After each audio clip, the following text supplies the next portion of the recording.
Welcome back. February is Teen Dating Violence Awareness Month, an annual month-long effort that focuses on advocacy and education to stop dating abuse. Before it starts, to help support those in need, Rising Ground's Paths to Success programs includes the Relationship Abuse Prevention Program in high schools and middle schools throughout NYC, and including the Bronx. Here to tell us more is the Senior Director of Paths to Success at Rising Ground, MaryAnn Van Nostrand. Thank you so much for being here with us today. Yeah, thanks for having me here. Yeah, now, of course, this is a topic that should be talked about, I feel like, all year long. But talk to me about the importance of February. How does that mark us bringing more awareness, education to it? Yeah, so February, as you said, is Teen Dating Violence Awareness Month.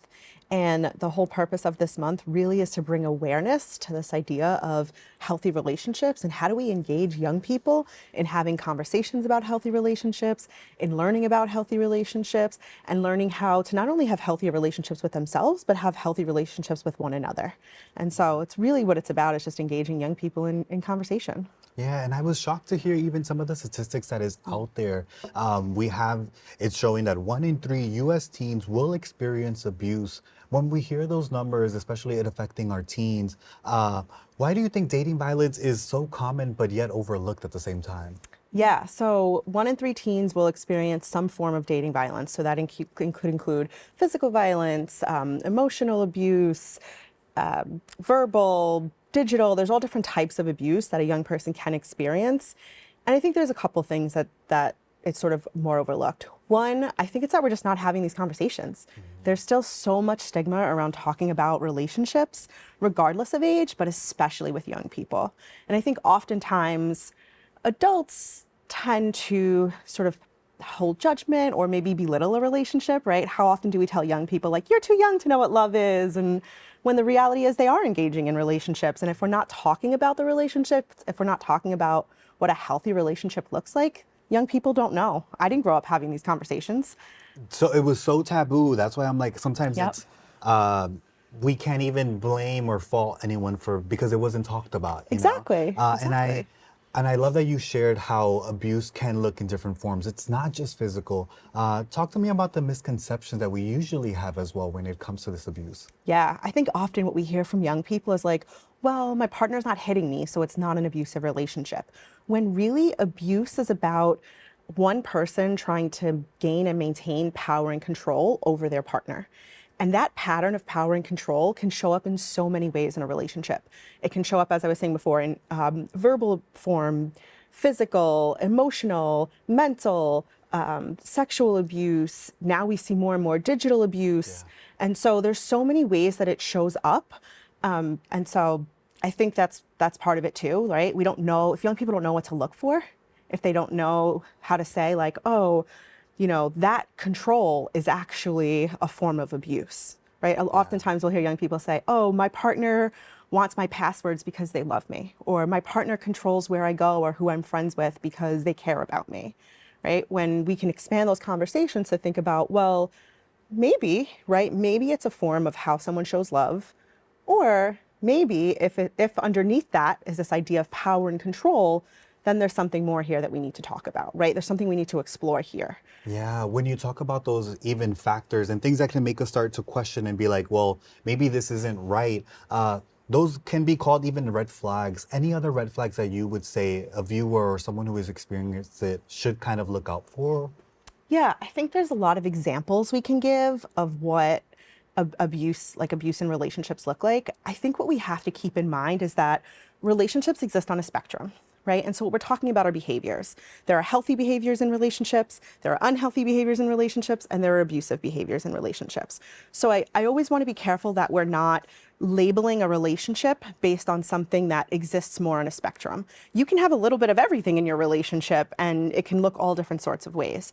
What we want is we want to engage young people in being able to recognize the patterns so that they can move towards healthier behaviors with one another, right? Healthier behaviors with their partners.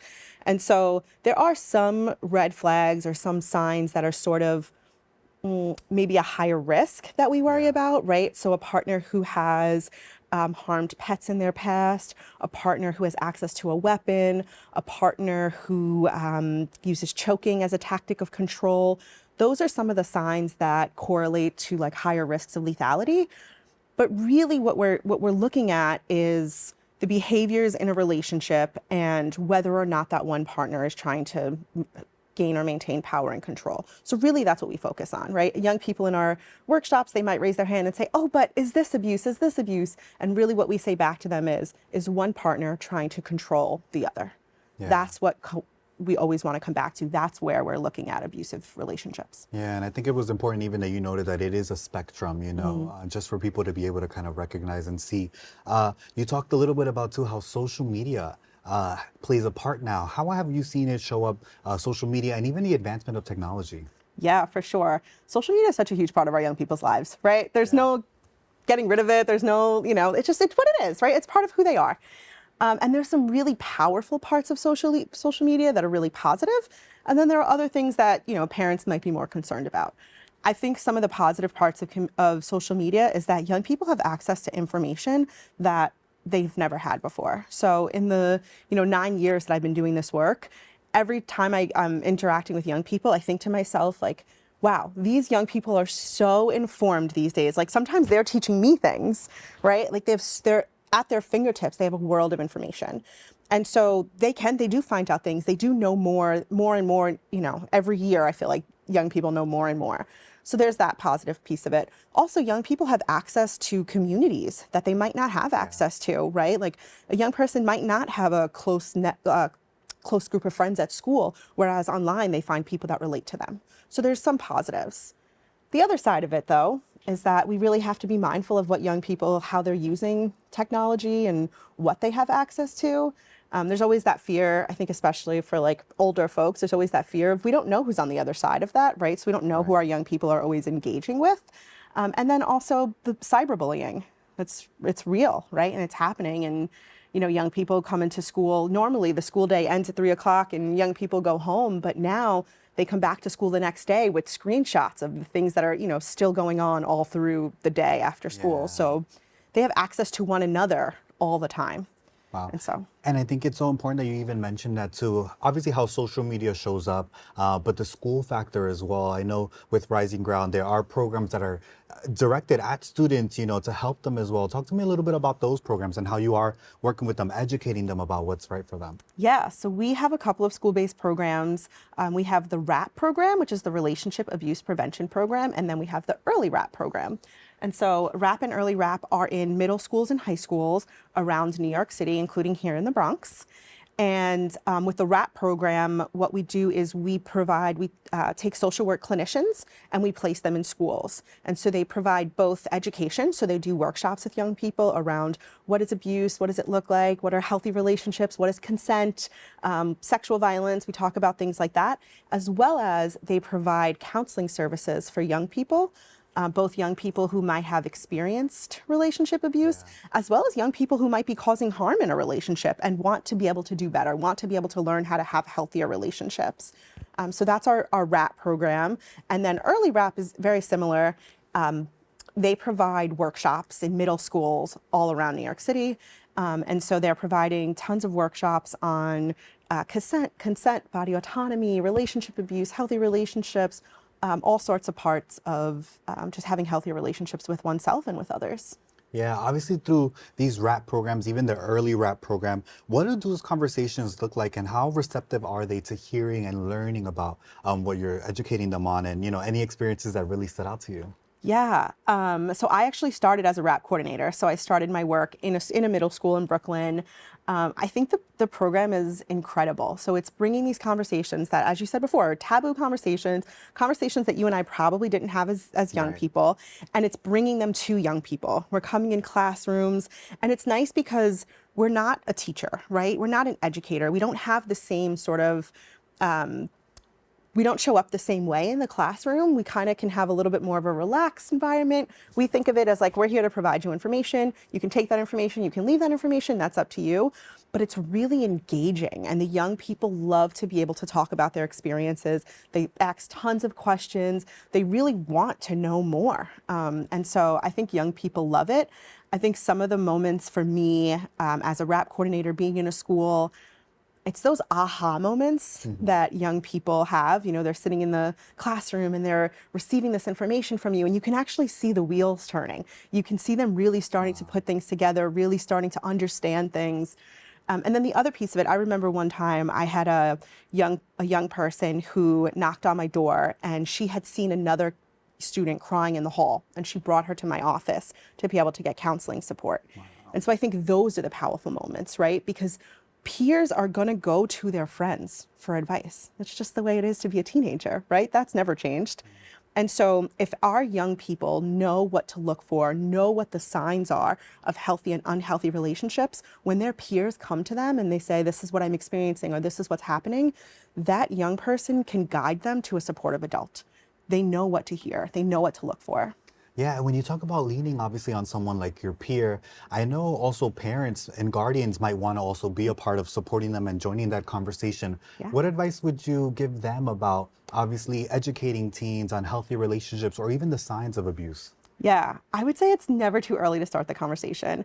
And like, give your young person credit. Like, teenagers, honestly, they never want to talk to their parents, or rarely want to talk to their parents, right? It's not comfortable, but that's okay. It doesn't have to be comfortable. I would tell parents to not give up, to still try. Sometimes it's easier to talk to your teen about their friends' relationships than their own relationship. So maybe that's a place to start. Sometimes maybe you're watching a movie together as a family, and maybe you talk about the relationship that you just witnessed in the movie. Maybe you get curious and you ask your young person questions about what they think about that relationship, or what they would do if they were in that situation, how they understand the relationship they just saw. So if you can make it about other things other than themselves, it might be a little bit easier as a starting point. And I think if we normalize these conversations, if we have these conversations on a regular basis at home, it becomes more and more comfortable, and young people are more willing to then come to their parents when they're experiencing something in a relationship. Yeah, I love that word of normalizing it as well and just making it something that we can talk about. For our young viewers, obviously, and people watching, listening, maybe even, what advice would you give them if they're starting to maybe see some of the signs show up in their relationships, or who can they even turn to for help if they're asking? Yeah, I would say to try to find a trusted adult, someone in their life. It doesn't have to be someone in the home. If it is someone in the home, great. Someone in school, maybe someone in the community that they trust and feel that they can open up to. There are also tons of hotlines. There are places that they can text to get information. And so it's really accessible to young people, and it's communication in the way that they receive it best.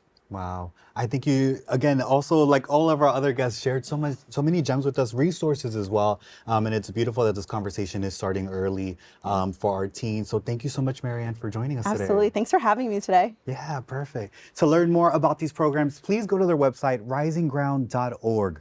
We've come to the end of our show today. I'd like to thank all of our guests for joining us, and you, the viewers, for tuning in. If you missed any part of today's show, you can catch the recable cast at 5 and 8 p.m. tonight on Optimum Channel 67 and Verizon Fios 33, or watch anytime on the web at bronxnet.org. You can catch a brand new episode of Open with Darren, Jamie on Wednesday, and with Rina Valentin on Friday. I'm Jonathan Calixto. Stay inspired, stay informed, and stay safe. Until next time.